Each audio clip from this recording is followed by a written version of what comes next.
Bienvenido amigas y amigas que nos acompañan para el repaso de la lección de esta semana. Les habla Alexis González y es para mí un honor estar con ustedes. El título de la lección para esta semana es Crecer en Cristo. Vamos a ver a través del estudio que vamos a realizar cómo la cruz es un símbolo que tiene Jesús contra el enemigo. Veremos también cómo el conflicto entre el bien y el mal no ha terminado en la cruz, sino que sigue en el presente. Y cómo el estado final de los hijos del Señor será alcanzar la victoria plenamente. Nosotros como hijas e hijos del Señor estamos en un proceso de santificación donde nosotros estamos creciendo en fe y en obediencia.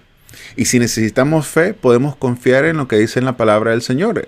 En Romanos 10:17 dice, así que la fe es por el oír y el oír por la palabra de Dios. O sea que nuestra victoria es una realidad. Podemos nosotros confiar que estamos en el camino de los que terminaremos siendo victoriosos con el Señor. Solo por su gracia, solo por su sacrificio. Esta semana hemos visto el concepto o la palabra de la redención. ¿Qué es redimir? En los tiempos del Señor, cuando el Imperio Romano tenía el control de Israel, se conocía muy bien el concepto de la redención, porque para liberar un esclavo había que pagar un precio. Y el esclavo no tiene forma de pagar su propia libertad, entonces alguien tenía que pagar el precio por su esclavitud para que entonces tuviese libertad. Vamos a ver lo que dice Marcos 10:45 sobre la redención. Porque el Hijo del Hombre no vino para ser servido, sino para servir, y para dar su vida en rescate por muchos. Rescatar es redimir, es comprar por precio.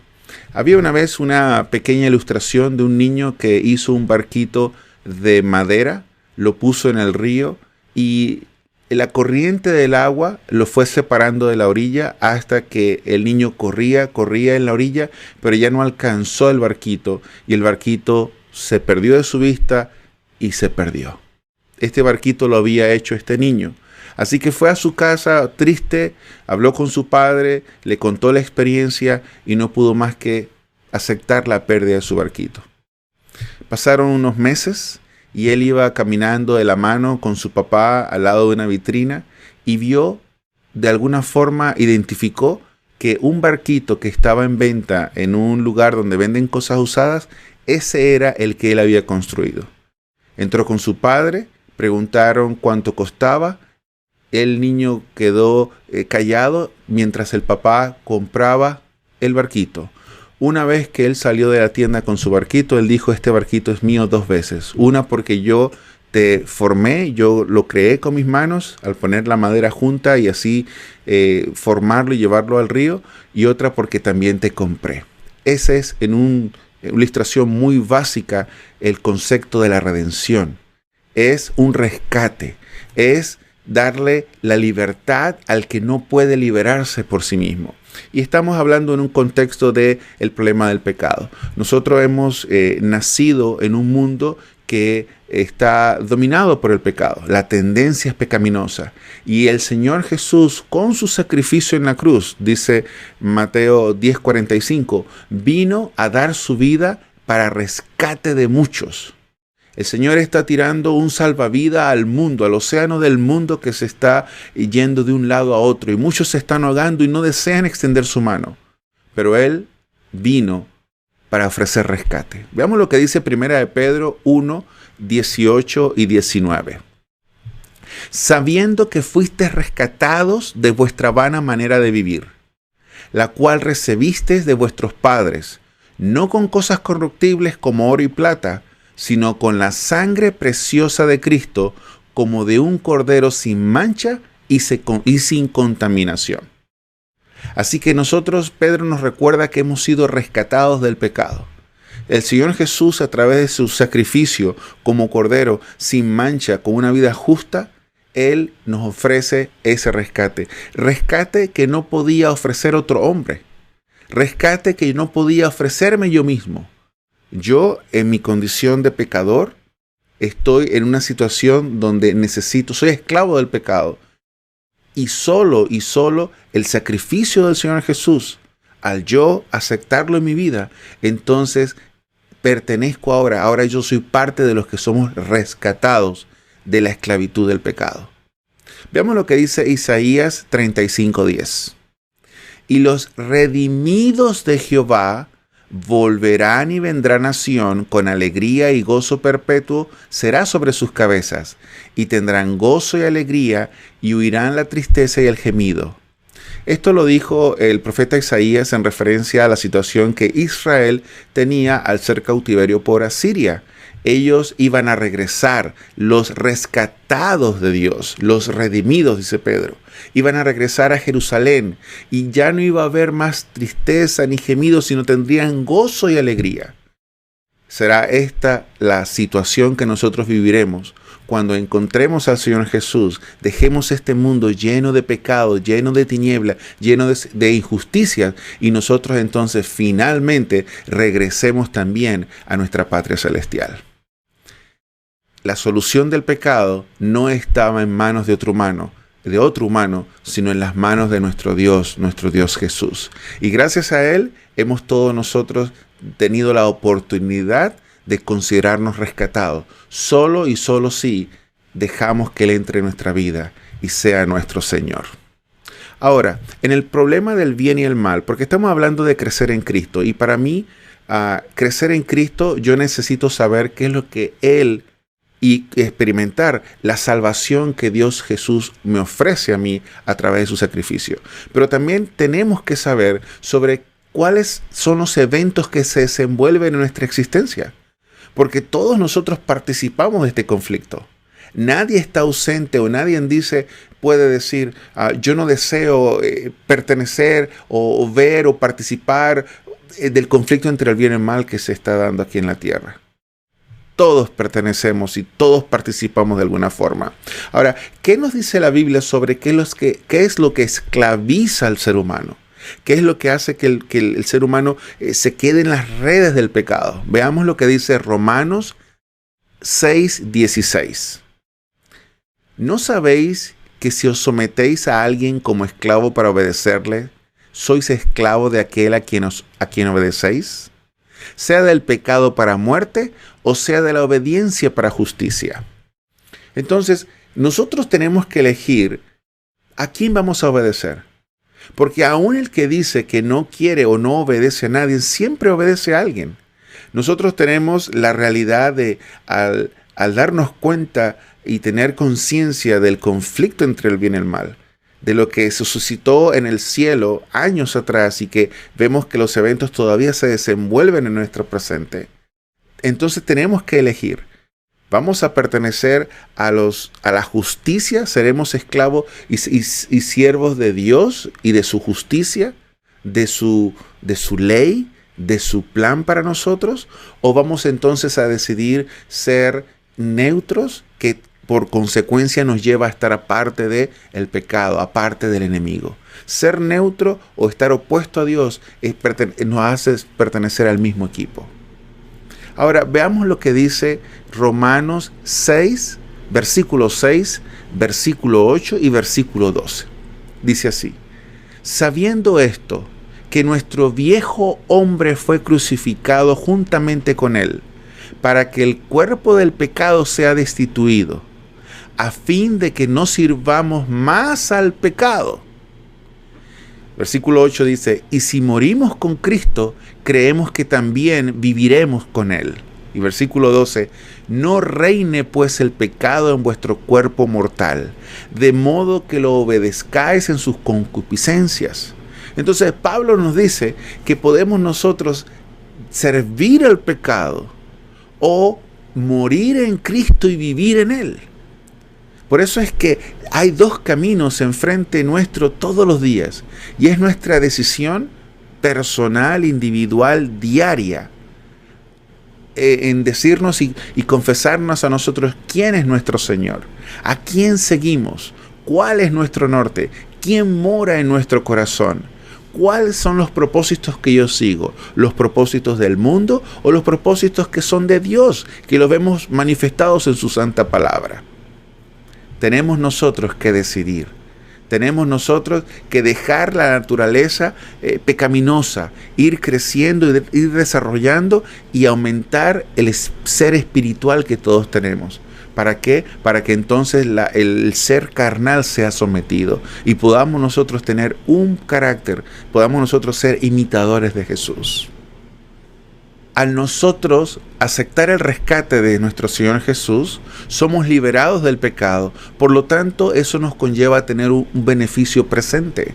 Primeramente, somos justificados. Nosotros, cuando aceptamos su rescate, son perdonados todos nuestros pecados. Y lo que éramos antes injustos para el Señor, ahora somos justos.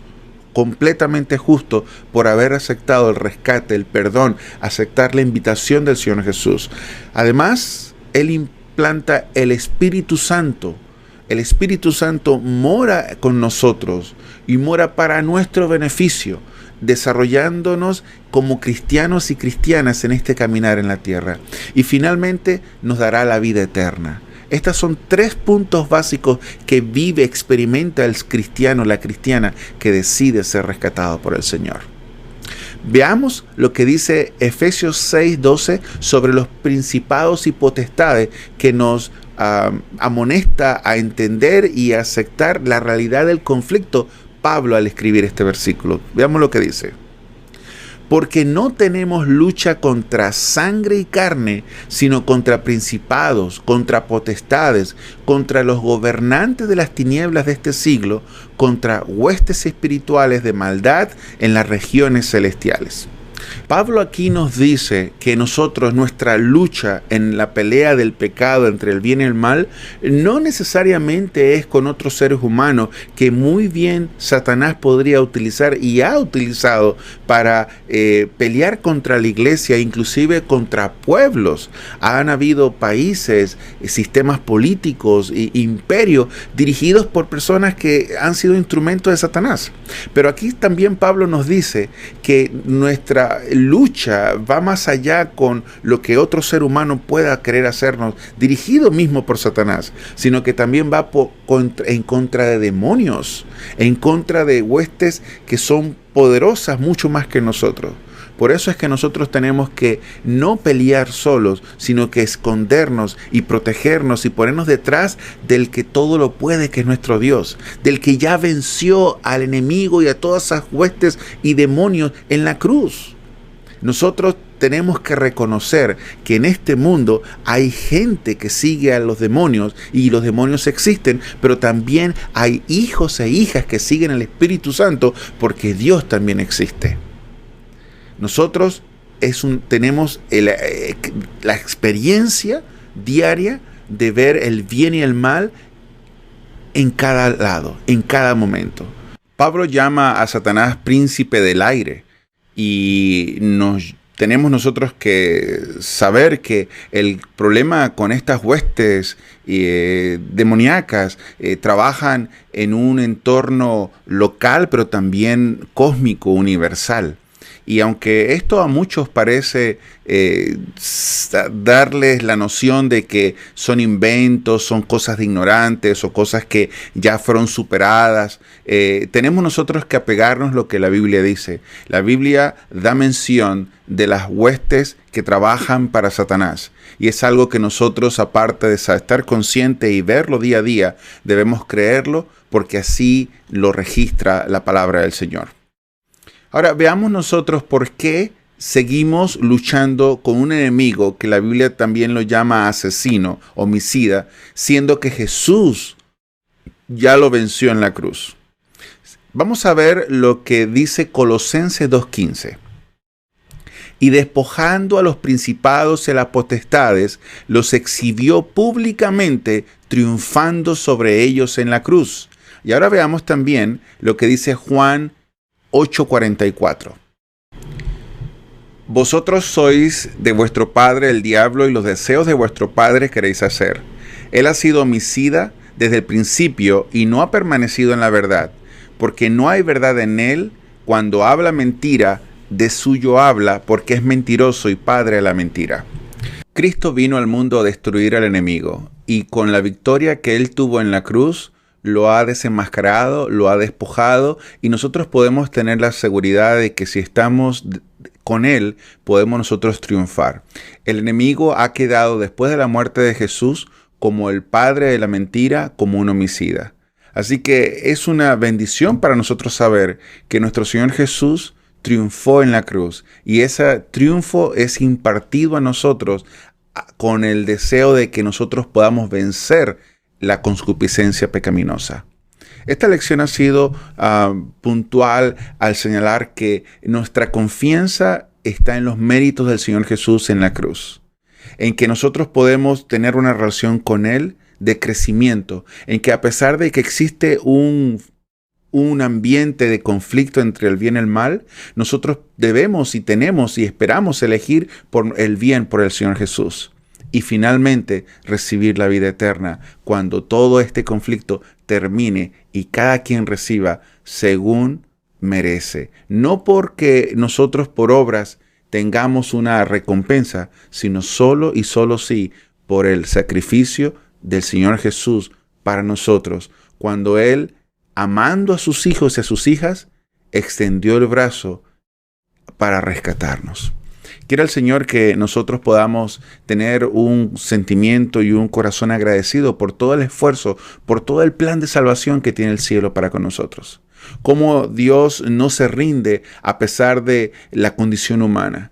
Cómo Dios quiere ser un padre, un amigo, a pesar de que existe un corazón engañoso en el humano. Ojalá que nosotros podamos sufrir el crecimiento que Dios espera de nosotros, que nosotros podamos experimentarlo, que nosotros podamos madurar en la fe y ser hombres y mujeres a la altura que Dios espera de nosotros. Que el Señor nos bendiga y nos encontraremos la próxima semana para un siguiente repaso.